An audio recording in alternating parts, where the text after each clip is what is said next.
get a better understanding of the evolving China-Africa partnership, this is China-Africa Talk.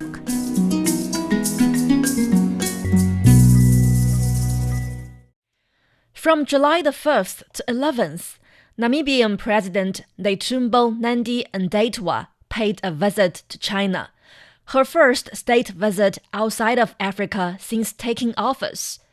Leading a delegation of over 200 people, she sought to deepen cooperation by attracting investment in industry and expanding collaboration in agriculture, energy, technology, infrastructure, skill development, education, and cultural exchanges.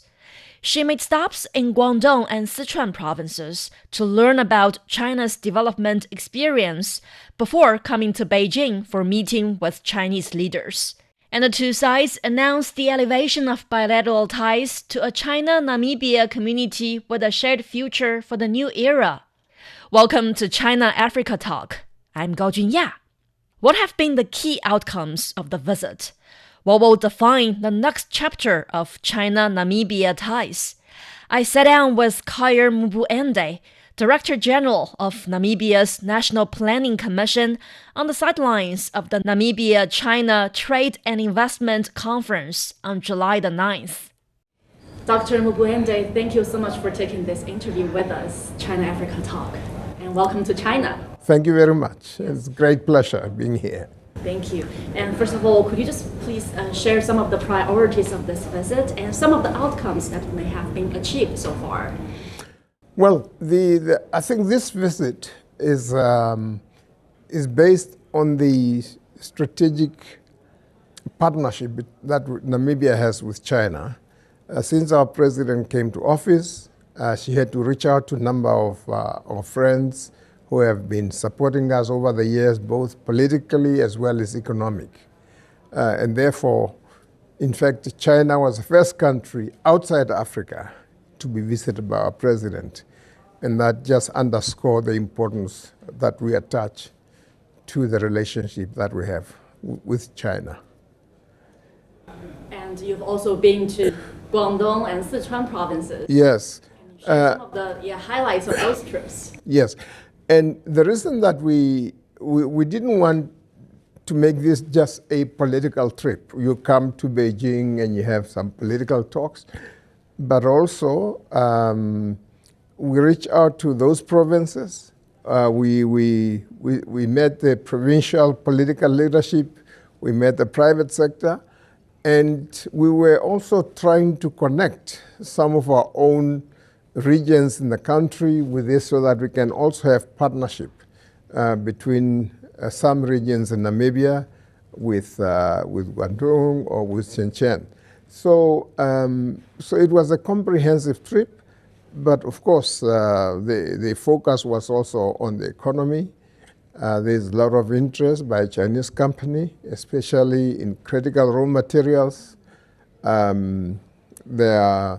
There's a Chinese company that is already mining uranium in Namibia. We went to look at their nuclear plant. And there is interest across all sectors. We have met people who are interested in agriculture. We met people who are interested in chemical engineering to produce fertilizers and so on. So it was really all in all a successful trip. But the critical issue is just a follow-up. What's going to happen after the visit? And the president has been saying, you know, we have to see the result of this visit a few years down the line. And maybe it will even be faster than what one would expect. We have a huge delegation of private sector people. More than 200 people are here from the private sector. And that shows the interest that our private sector has in China for partnership. So on the whole, I think we are satisfied with the level of engagement. We are satisfied with the commitments we are getting. And you can see that this is really not just talk, but it's people who have been to Namibia, who have looked at opportunities, and who are willing to make the investments.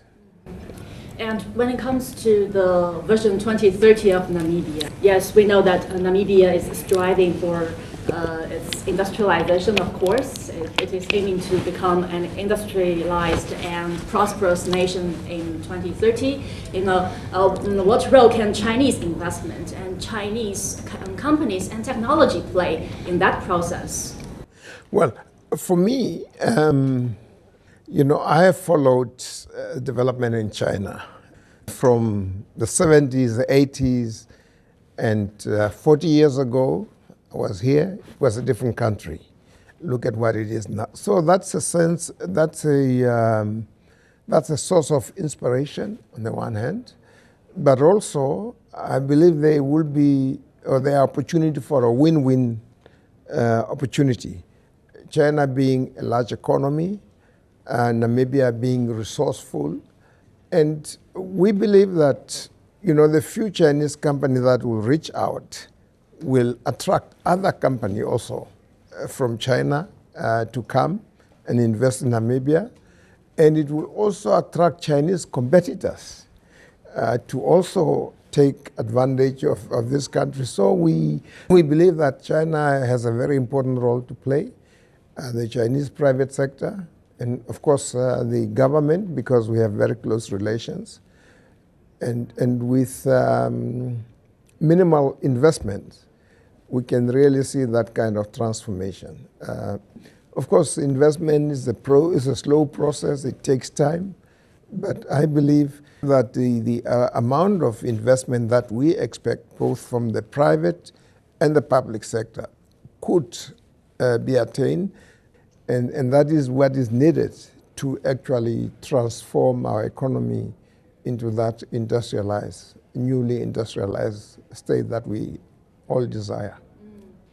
As you said, of course, value addition does matter, and we know that China actually has been implementing this zero tariff treatment for African countries, of course, Namibia included. Yes. So under this policy, what opportunities does it bring to Namibia, and what advantages of Namibia can you share with us? Yes. Well, first of all, the zero tariff policy, it has two functions, or the impact will be at two levels. The one is it will stimulate export from Namibia to China. That's one. Secondly, because our products are not zero rated, it means the return on that investment or that export will even be higher. So apart from stimulating the export, it means that you get more value for your export, and that will contribute then to state revenue, which can be invested in education, health, and so forth. So it is indeed a very important policy, and we are grateful for it, and we want to take full advantage of it. Thank you. Pleasure. Also, I want to go to green energy specifically, because we know the president has just talked about yes. what rich resources you have, be it solar or wind, and of course Namibia is working to become also a leader in green hydrogen. Can you share us the potential of Namibia's green energy? Yes, well, the green energy, Namibia has quite unique potential. I was visiting a site of one of the sites where they are planning to invest in the production of green hydrogen using green energy, and primarily solar and wind. And unlike other places where you have sun on the one side and wind on the other, the strongest wind and the strongest sun are located in the same space. And that gives really a competitive edge. So there are some companies that have gone like producing green iron, using solar, green hydrogen, and so forth. So on the one hand, the whole issue of green energy was a decarbonization program, climate change, and so forth. But also increasingly, it is becoming an energy security issue.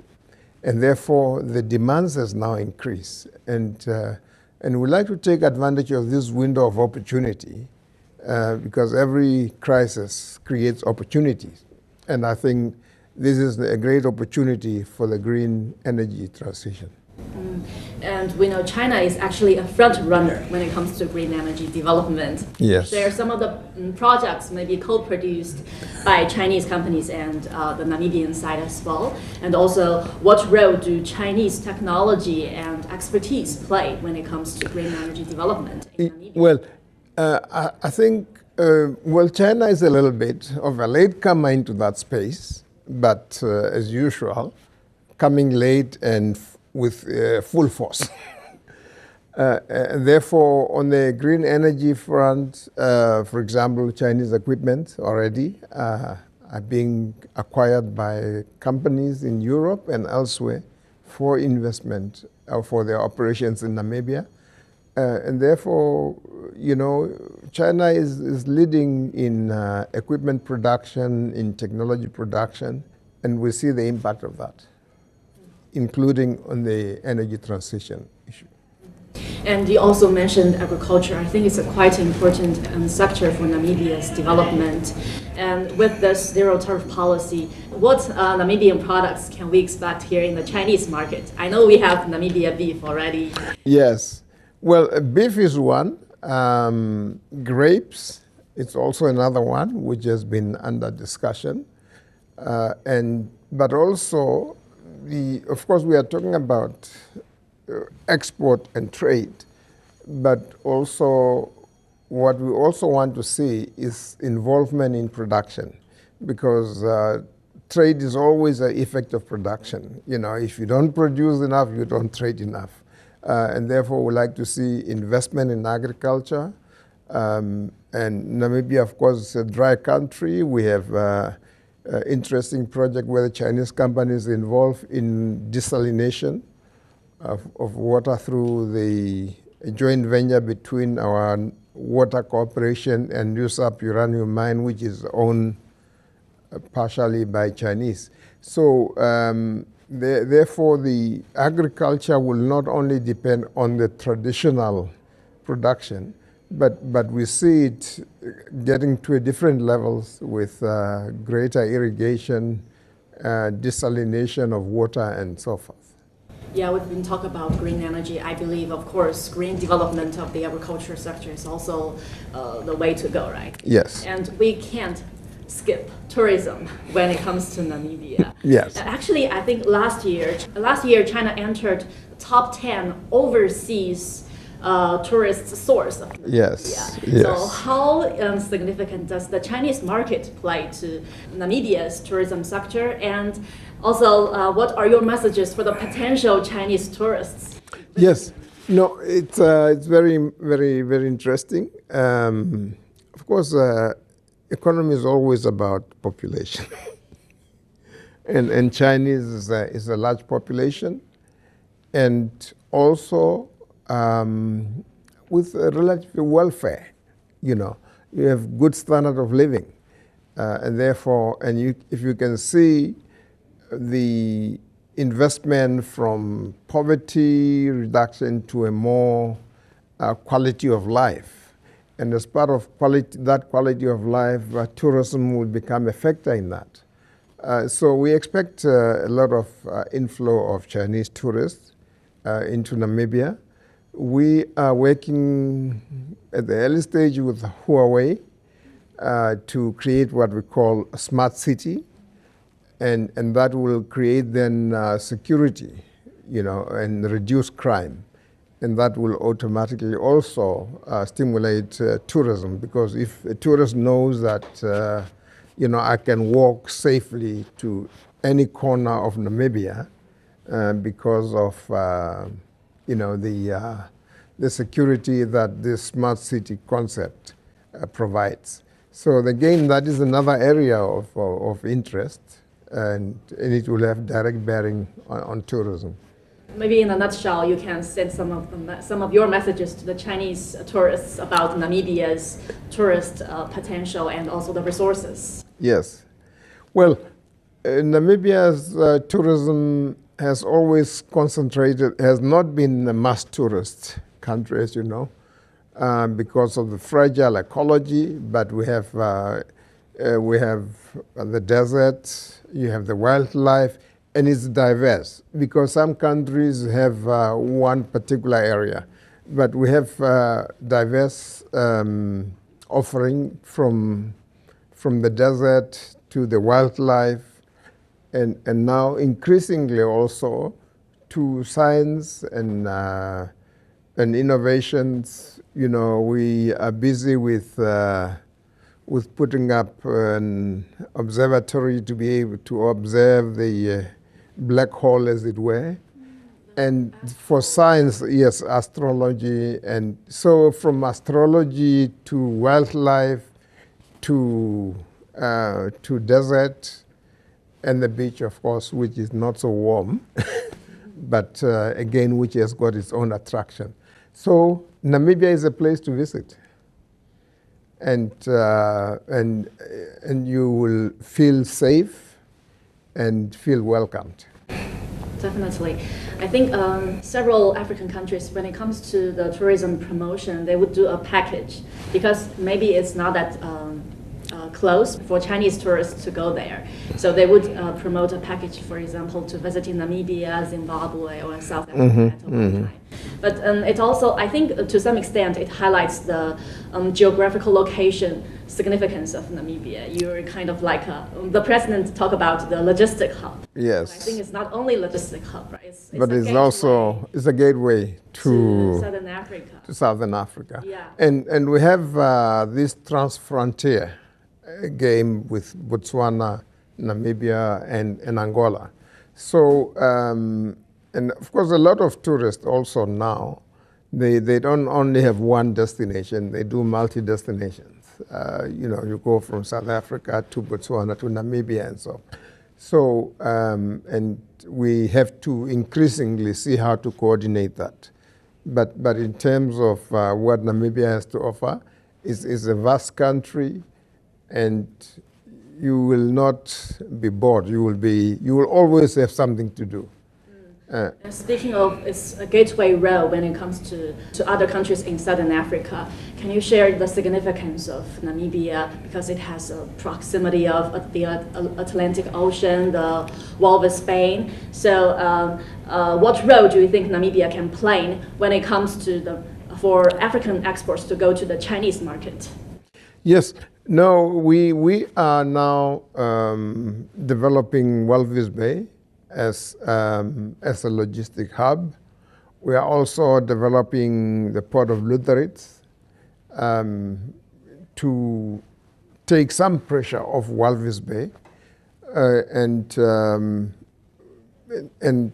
you know, because of our location and surrounded by landlocked countries like Zambia, Botswana, and in fact, we are now, South Africa is exporting quite a lot through our ports because their own ports are busy and waiting time is long, and Namibia is faster actually in that respect. So even countries with ports can still use Namibia because of its comparative advantages in terms of efficiency, in terms of long waiting, and is faster for the products to arrive than using some other ports. And you're with the National Planning Commission? Yes. You've talked a lot actually about our potential cooperation area. Can you just share some priorities for you when it comes to Chinese investment? Yes. Which sectors would you prefer them to go? Well, you see, if you choose and pick and rank them, yes, it's one thing, but mining has been one area, especially in critical raw materials. We have seen Chinese companies getting involved in the mining of lithium, and not only mining, but also looking at processing lithium locally. So that's one. Agriculture is another one. There is so much land, so much opportunities, and of course, also we had a meeting with one of the equipment suppliers of agricultural equipment. So that is another area, because if you talk about Chinese partnership, you have to look at it against our own development priorities, and which is like agriculture, mining as enablers. Of course, then you have the social sectors of education and health, and we are sending quite a number of students to China for training in various fields, especially medicine, but also engineering. Then health, we are also now looking at cooperation in the pharmaceutical sector. And of course, the creative industries, but above all, it's really job creation. And we are looking at how the whole area of financing development, how can we access financing from China, both in terms of technical cooperation, but also in terms of equity participation in projects in Namibia. So the whole range, and I believe that China can make a great impact. We just have to make it easy, as leaders for take quick decisions, issue licenses in the shortest possible time, shorten the time of, allow skills to come into the country, and training programs for locals. So in short, I believe that with the enhanced cooperation and this strategic partnership, China can be a very important partner in the transformation of Namibia. You talk about uranium. We know Namibia is among the top exporter and producer of uranium. And during this trip, I heard news that China and Namibia are going to collaborate to develop nuclear power in Namibia. Can you maybe talk to us a bit about that? Yes. No. Yes, indeed. I think as a producer of uranium, and we've seen the uranium coming from Wizap mine to Zidwentu, where you have the nuclear plant there. Now, what we want to do first is we want to train those nuclear experts. And the first step is to start by training, so that once we move to the next phase of setting up this modular, what do you call it? These modular plans, at least you have the skills. So the first level of cooperation, it's really in the area of training. There's also now an agreement on the nuclear collaboration between the University of Namibia and some Chinese universities, that they will then start to set up a faculty of training.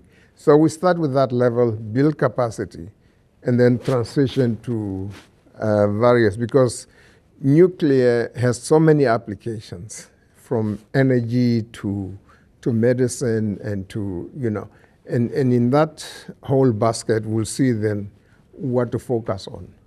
But initially, is actually training, and obviously there is already cooperation at the level of, the mining of uranium.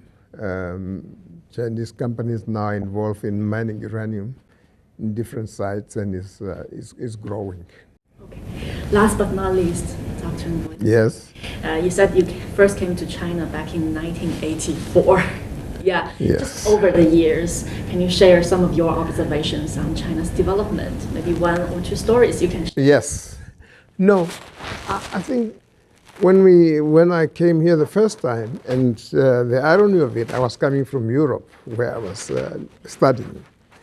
And obviously, and also being a student of history, economic history, you saw what China was going through, issue of rural poverty, and the China of 1984 and the China of today is miles apart.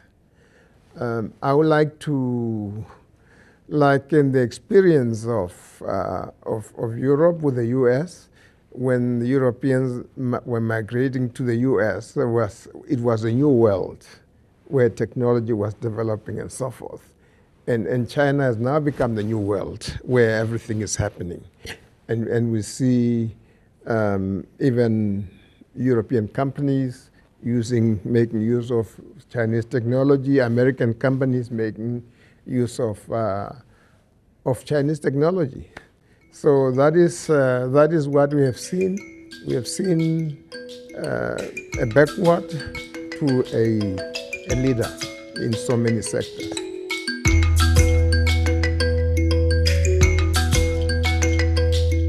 Dr. Mbuende first visited China in 1984, 6 years before Namibia gained independence. Over the past 4 decades, he has witnessed China's remarkable transformation and the steady growth of Namibia-China relations. He believes the next chapter of bilateral ties and of China-Africa cooperation more broadly will be driven by deeper economic cooperation, industrialization, technological innovation, youth empowerment, and stronger people-to-people exchanges. That's it for this edition of China-Africa Talk. You can find us on major podcast platforms and on Substack. I'm Gaojun Ya. Bye for now.